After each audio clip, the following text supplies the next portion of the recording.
penetapan nasab dengan DNA. Ketahuilah bahwa Islam sangat jelas. Di dalam menetapkan nasab ada ilmunya. DNA tidak masuk dalam hal ini. Dan justru bahaya sekali kalau sudah orang masuk pembahasan-bahasan seperti ini. Urusan nasab jangan dihubungkan dengan urusan DNA.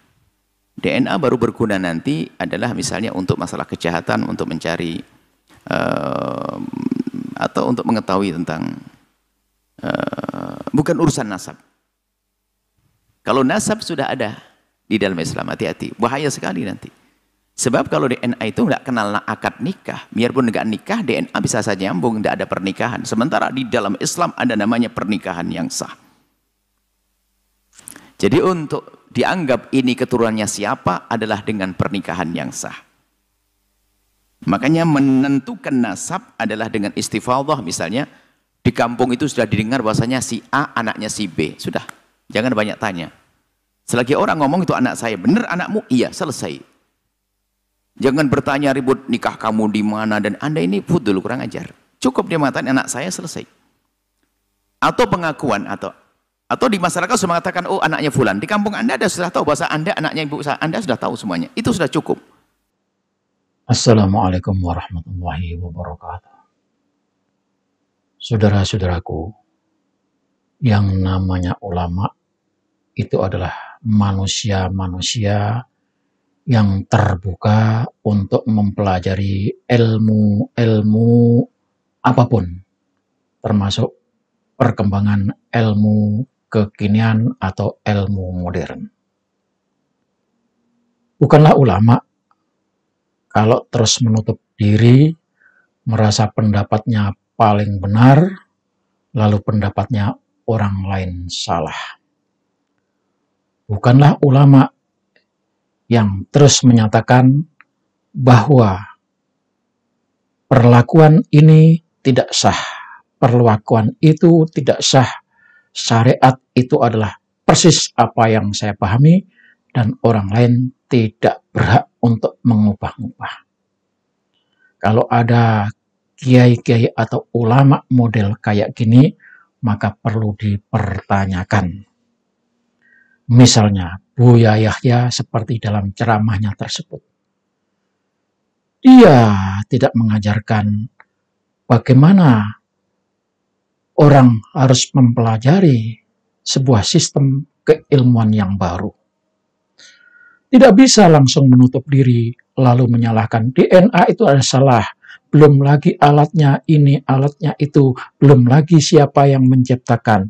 Ini namanya orang yang sudah menutup diri, tidak mau belajar dengan kenyataan. Saudara sekalian, saya mau kasih tahu supaya Buya Yahya ini juga melek matanya. Di Indonesia ini terjadi. Seorang dokter menikah dengan wanita. Pada waktu pernikahan itu, pesta dilakukan besar-besaran. Berarti ada saksi, banyak orang melihat, banyak orang yang mengetahui. Di sini sudah masuk kategori syuhrah wa istifadah. Ada saksi, dikenal bahwa seorang dokter itu telah menikahi seorang wanita dan semuanya dikenal oleh lingkungannya. Saudara, apa yang terjadi? Ketika rumah tangga sudah berjalan bertahun-tahun dan punya 3 anak. Anaknya dirawat, tanggung jawab seorang dokter yang jadi suaminya juga terpenuhi semuanya. Tetapi mungkin seorang dokter ini merasa sangsi kalau anak-anaknya tidak ada kemiripan, tidak ada karakter, tidak ada kesamaan sama sekali dengan bapaknya. Maka sang dokter ini menggugat ke pengadilan, menyatakan bahwa anak yang dikandung, yang dilahirkan oleh istrinya itu adalah bukan anaknya. Lalu terjadilah persidangan di pengadilan tingkat pertama memenangkan istri, menetapkan bahwa anak itu adalah anak seorang dokter, yakni bapaknya yang menikahi, di mana waktu itu dikenal oleh semua orang, ada syuhrah dan ada istifadah. Sah, nasabnya nyambung. Tetapi apa yang terjadi, saudara? Sang dokter yang suami itu banding. Lalu dalam banding itu minta dilakukan tes DNA. Karena begitu yakinnya kalau anak istrinya itu adalah bukan anak atau darah daging sang dokter itu. Dilakukanlah tes DNA dan subhanallah, ternyata darah hasil tes DNA itu sama sekali tidak ada hubungannya dengan suami. Akhirnya di tingkat banding itu hakim memutuskan kalau anak yang dikandung oleh istrinya itu bukanlah anak biologis dari bapaknya yang seorang dokter itu. Diputuskanlah itu anak tidak bernasab kepada bapaknya. Ini keputusan pengadilan berdasarkan DNA. Ini artinya apa?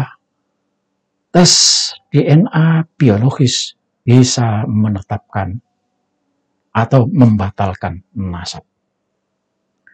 Dan usut punya usut, selidik punya selidik, dengan menggunakan telik sandi, ternyata wanita itu bergaul dengan laki-laki lain, dan laki-laki lain itulah yang melahirkan anak dari wanita tersebut. Jadi saudara sekalian, syuhrah, istifadah itu hanya saksi, hanya catatan, bukan bukti. Lalu buktinya apa? Buktinya adalah darah tes DNA. Dan saudara tahu, sangat mungkin seorang suami punya anak tapi bukan anak kandungnya karena istrinya tadi kawin atau bergaul di luar dengan orang lain. Nah, inilah saudara sekalian. Saya harap Buya Yahya dan kiai-kiai yang ngotot itu berkaca dan melihat kasus ini. Assalamualaikum warahmatullahi wabarakatuh.